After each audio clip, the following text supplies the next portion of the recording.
from the state's largest sports team. This is the Pig Trail Show, a special edition year one under Coach Cal. They became one heartbeat, and the game became easier for each of them. And each of them did some good stuff. Every one of them played better, grew as a player, grew as a person. That's what made it so rewarding for me, because there was a chance they could have let go of the rope. I mean, I think I was asked that question, what do you know, will they let go of the rope? You're 0-5. And I said, no. What a roller coaster of a season it was for Coach John Calipari and the Arkansas Razorbacks. Welcome in to this special edition of the Pig Trail Show, year one under Coach Cal, where we're going to take a look back at the Hall of Fame coach's first year on the Hill and what next year could look like. But before we get to that, let's take a walk down memory lane, shall we? And talk about the ups and downs of this entire season. Things were looking good after the Hogs got a win over Kansas. The game didn't count for the record books, but got us all excited about where this team could go. But losses to Baylor and Illinois in non-conference play, getting some worried. Wins over at Miami and then number 14 Michigan, calming those fears. But they ramped up again in the new year. Losses to Tennessee, Ole Miss, Florida, LSU, and Missouri. Starting the conference slate 0-5, but then finally getting that first SEC win over Georgia at Bud Walton Arena on January 22nd. And then how about beating Kentucky for Cal's return to Rupp and finishing the season winning 4 out of the last 5. A short stay at the SEC tourney, though. They fell to Ole Miss in the second round, but they made it to the NCAA tournament as a 10 seed. They beat a 7-seeded Kansas, beat a 2-seed St. John's, and then punching their ticket to the Sweet 16. But they fell to Texas Tech in that matchup, like we all know. Let's go ahead and bring on in our Jacob Morris now, because Jacob, this year was something special. I know it hurt to see how it ended, but it was special, not only for the players, but also for Coach Cal as well. Courtney, exactly, you're right. There was a lot of speculation, fair or not, about Cal's passion level, his drive remaining for coaching. He hadn't made it to the second weekend of the NCAA tournament since 2019. He's getting up there in years. Whatever the knock was, I think he laid those concerns to rest this season. And in the process, he made sure to mention more than a few times what this team meant to him. This was as rewarding a year as I've had in all my years. This is as rewarding a year as I've had. This was one of those years that was so rewarding. They've made me proud. I told them this is one of the most rewarding years that I've had. Point taken. But for a Hall of Famer in his 33rd season as a head coach, what was so rewarding about a team that finished with his second worst conference record ever and entered the NCAA tournament as a 10 seed, the lowest of his career? The only people that know what we went through is us. The only people that know the individuals and what they had to go through is us. Every player on this team had to overcome something. And for Cal, that adversity was far more than a slow start or injuries. They'll come up and say, well, when we lost 5 games, and I'm like, yeah, right, like losing. What about when you were in my office in tears? What about that? Well, you know, I don't remember. Oh, I remember. And that's the key. A group of individuals battling through genuine struggles and coming out the other side as a team. The rewarding thing for a coach is seeing your kids smile and knowing where I always had to say, I believe in you and there's nothing you can do that disappoints me. So just go play. I don't even have to say that anymore. You know, that's a big change from where we were. Now let's bring in the full team, shall we? Jacob, great job on that story there. Mike Irwin and Evan Kamiko joining us as well. And I'll be honest, I don't think many of us could have predicted what happened this season. I know I definitely didn't. So I'm going to ask this question to each of you now. You got to put your teacher hat on for me, okay? If you had to give Coach Cal a grade for this season, what would it be and why? Mike, we're going to start with you. Okay, regardless of how this season started, considering that getting into the NCAA tournament, he was without his top 2 scorers, and getting to the Sweet 16, he was without his top scorer and the second leading scorer playing a support role. I thought what he did was remarkable. Imagine the pressure this coach was under when his team was 0-5 in the SEC and then 1-6. Kept his cool, never lashed out, kept his players upbeat, moving forward, got this team to within about 30 seconds of a trip to the Elite Eight. He gets an A for this, for me, for his coaching, and an A for the way he handled the media part of his job. Evan, what about you? Yeah, I think Mike has a lot of good points right there. The good news is, look, I passed school, wasn't a great student, a BB+, but in year one for Cal, you've got to go with anything above an A-, and that's where I stand, A- right there. Look, it was somewhat of a disappointing non-conference slate, really only beating Michigan in the non-con. Obviously, the F when it comes to the start of SEC play, but the ability to keep the team together and go to the Sweet 16, that is what deserves an A-. You hit the goal that you wanted to. Okay, I like that, Jacob. What about you? Let's see what you think. I'm going to be a little bit more pessimistic. I'll go B+, but still overall a success. Arkansas began the season ranked number 16. They ended up making the Sweet 16, so this group met preseason expectations. However, I do think it's easy to forget this was a team that was picked to finish 4th in the SEC, that brought in 5 of the last cycle's top 50 transfers, so it was a little head-scratching why it took so long to figure it out. That's the only reason it's not an A for me, but what I will say is Cal's ability to turn this team around after the worst SEC start in program history, multiple injuries, we know the whole story. That still gives me more confidence that he's got his fastball than maybe if this team had just hovered around number 16 the whole season, right? He turned something around. That's impressive moving forward. Yeah, I think I like all of your grades. I think for me, it's got to be a B+ to an A-. I'm kind of in the middle on those two things, and the way it ended definitely affected that grade for me. So, I think that's kind of how I feel. Let's bring someone else in on this convo, shall we? Someone who has been in Coach Cal's shoes and ask him that question. It's going to be a longtime college basketball and pro basketball coach, Billy Mims, who's going to join the show next to give his opinion on that question and so much more. That's coming up right after the break. Stay with us. Now from the Pig Trail Nation, a special edition Year 1 under Coach Cal. Welcome back to the Pig Trail Nation postseason basketball special, Year 1 under Coach Cal, where we're taking a look back at the job that head coach John Calipari has done in his first year as the head coach of the Arkansas Razorbacks. We have a very special guest joining us on the show now. You might recognize him if you watch any of our online basketball shows, but if you don't, longtime college basketball coach and longtime pro basketball coach as well, Billy Mims joining the show. You may recognize the last name as well. He is my dad too. So thank you so much for joining us, Coach Mims. And I'm going to ask you a loaded question right off the bat. You have been doing this for a very long time, over 40 years coaching basketball. So you know what it takes to be a successful head basketball coach. So what would you rate the job that John Calipari has done in his first season here on the Hill? Well, by any standard whatsoever, you've got a Hall of Fame basketball coach at Arkansas, and his first year was a Hall of Fame performance. Because again, it's always difficult when you take over a new program, you're living in a new town, working at a new university, coaching new players, albeit some of them did come with him from Kentucky. But overall, you've got a new team, a new town, a new university, a new program, and high expectations. My grade for him is a high B+ or a low A performance. Again, I think he exceeded the expectations of his coaching cohorts and a lot of the media and the pundits. Now the shift focuses to year 2. And how can they build on what they did in year 1? And you as a coach know exactly what it's like to have a great year 1, have a very successful start to a program, and then go into year 2 being set up even better than before. Where do you think the expectation should now be for this team going into year 2?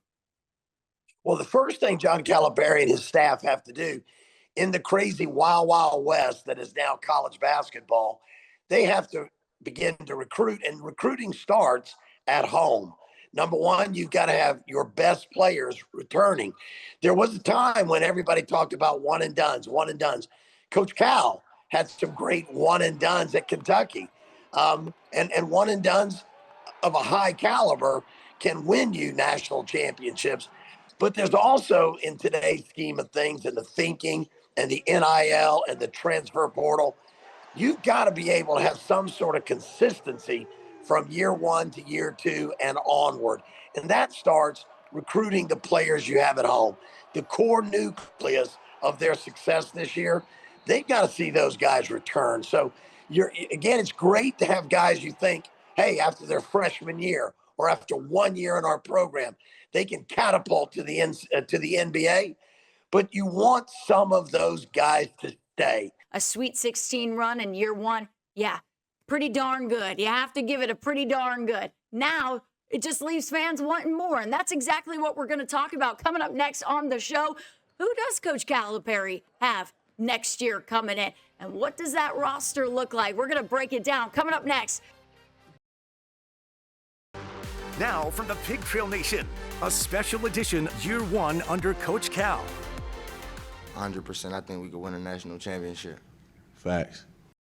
Well, you love to hear that from a future Hog. Welcome back to the special edition of the Pig Trail Show, year one under Coach Cal, where we're taking a look back at Calipari's first season on the Hill and talk about what's ahead. You know, there's a reason why Coach Calipari is one of the best recruiters in the country. He's a true players coach. So we're going to bring in our Evan Kamiko once again here because, Evan, that is something that the players time and time again on this team have echoed all season long. Yeah, Courtney, it's funny because Coach Cal is one of the most polarizing figures in all of college basketball. Fans either love him, you hate him, you love to hate him, or you hate to love him. But at the end of the day, it doesn't matter what us in the media, the people outside, the fans at home have to say. The only people who truly matter to Coach Cal are the guys that put the jersey on and go to battle for the head Hawk. Just the fight that he got and the toughness they bring to the team and just how he get on us. As any good player would want out of their coach, an ability to bridge together toughness with accountability. But after the 0-5 start in SEC play, not many coaches would be able to keep the team together.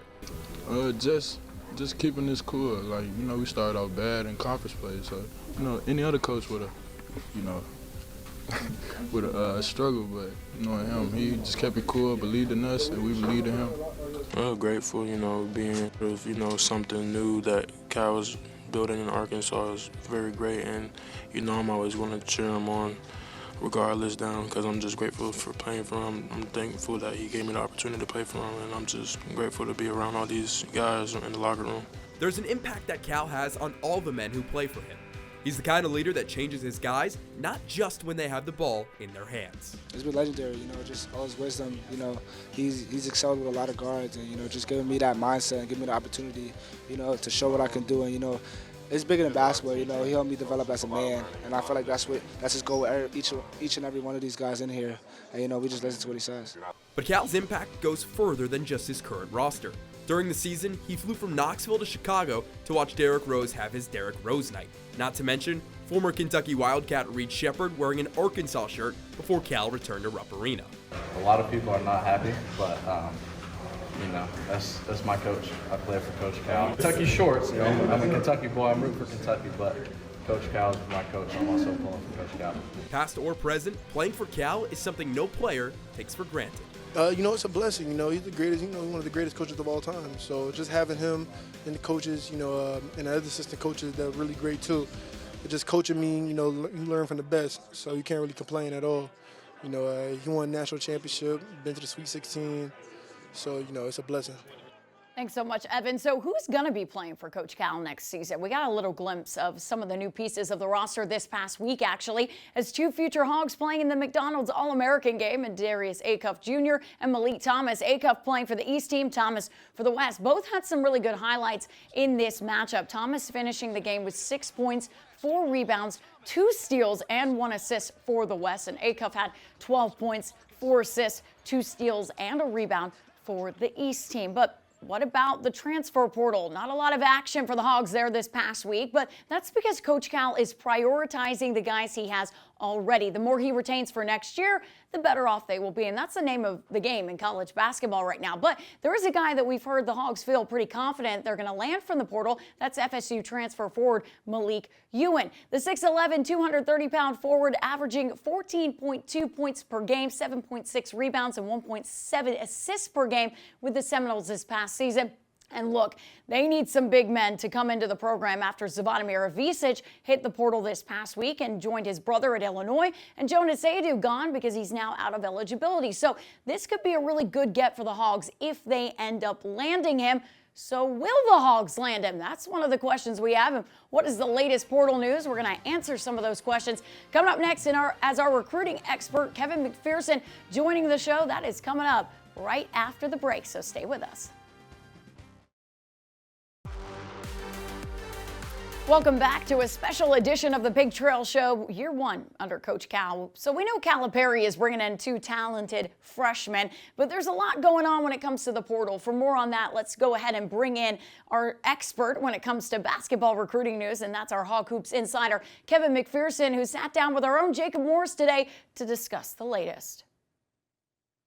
I think Arkansas needs to try to bring back everybody that's still available to bring back. You know, Nelly Davis and Jonas Adu, they've run out of eligibility. You mentioned Big Z to the portal, Boogie Flan to the NBA draft. And so just 3 guys in there, your top 3-point shooters, when you look at it percentage-wise, and Flan, Big Z, and Nelly Davis. So I think, you know, you need to focus on that. Guys you're retaining, or trying to retain at this point, are – you know, DJ Wagner, obviously, Adu Thero, if you can keep him from going in the NBA draft as well. Trevor Brazil, who played his best basketball of his career down the stretch, final 10 or so, 9-10 games of the season, including the NCAA tournament. And then obviously Carter Knox and Billy Richmond on that wing, the 2 star freshmen, 2 players that got better as the season progressed. So I think everybody got better. So that means you want program continuity. Look, we're having this discussion smack dab in the middle of the Final Four. And what do we see with these Final Four teams? They're not loaded up on mostly newcomers. There's a lot of program continuity and veteran guys, even guys that are out of the portal. You know, last year in the first class that Calipari had starting from scratch, he really only had 2 true portal players. Yeah.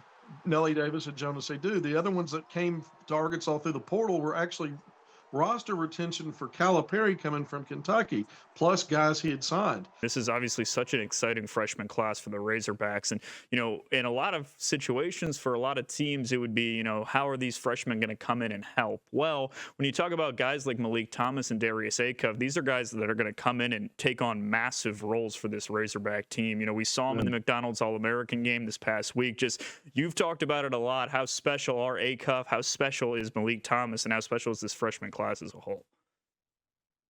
Yeah, I think it is. And that's John Calipari. I mean, he may not be taking as many, but the ones he takes, you know, are going to be, I mean, it's a top 3 rated class nationally, right behind Duke and Houston, who got, you know, really good players coming in as well. But you're right. Day 1 roles as meaningful roles. When you start talking either penciled in as day 1 starters, are going to have a significant part of a top 9 rotation.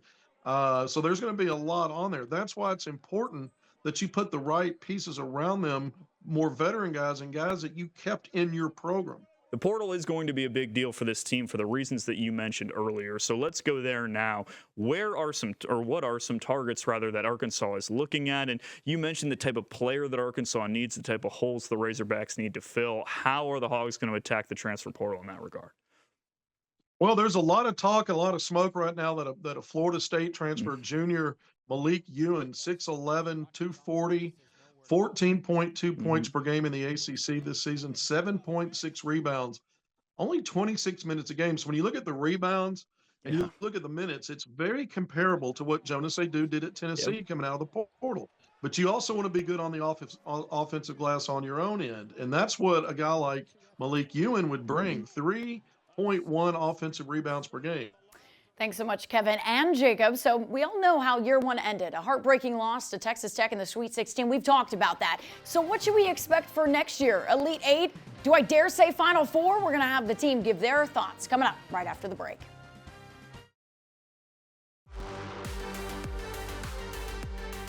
Welcome back to the special edition of the Pig Trail Show, year 1 under Coach Cal. I've got the whole team back here with me to ask some big questions to once again. And look, guys, we have talked a lot about this past season, about what they have done. Coach Cal getting them to the Sweet 16 in year 1. But everyone wants to know about next year and what they can expect out of next year's team. I know we have a lot of questions still to answer about that roster, but you've got to expect more than a Sweet 16, right? Mike, I'm going to start with you. Absolutely, for sure. He had no team a year ago. Unless something unexpected happens, it looks like he may return the core of his Sweet 16 team next year. Imagine if every player but Boogie Flan, Nelly Davis, and Jonas Adu returned with a 5-star point guard and a 5-star shooting guard out of the high school ranks coming in, and replacements for both Davis and Adu out of the portal. you start with what you didn't have this time a year ago, a mature team with previous successful experience under this coach at this school. I'm thinking Final Four. Listen, Mike, I don't want to say it. I keep getting crazy here saying the Final Four, that phrase there, but I agree with you. Evan, what do you think? Yeah, maybe let's just enjoy this ride right now, then we'll get to it. But in all seriousness, for next year, it's second weekend or bust. I think it's okay to put those expectations on Cal in year 2. Year 1 was such a success that that's the only expectation. As those continue to rise, Cal has to live up to the expectations, or we might be in for a tense year 3 here in Fayetteville. Ooh, I definitely agree with you there. Keep building on those expectations. Jacob, you were a Debbie Downer when I asked you a question before. Are you going to be a Debbie Downer now on all of us? No, I'm going to be positive, and I'm going to stay kind of in the same light that Mike and Evan are, just from the standpoint that this team is going to have the talent to go ahead and make the second weekend the goal. The experience of the guys in the program, the expectation, it has to be the second weekend, if not further, and then to genuinely compete at the top of the SEC in the regular season. Any hopes of that were kind of dashed before the season started. It sounds lofty to say, but shoot for an Elite Eight, if not a Final Four. Shoot high. That has to be the goal with all the talent this team has. Yeah, what I'm hearing right here is Final Four, Final Four, Final Four. National championship? National championship. Anybody? Guys, I am already excited for year 2. That is going to do it for the show, though, everybody. Thank you so much for watching. For everybody behind the scenes, for Mike, Evan, and Jacob, I'm Courtney Mims. Thanks for watching, and have a great night.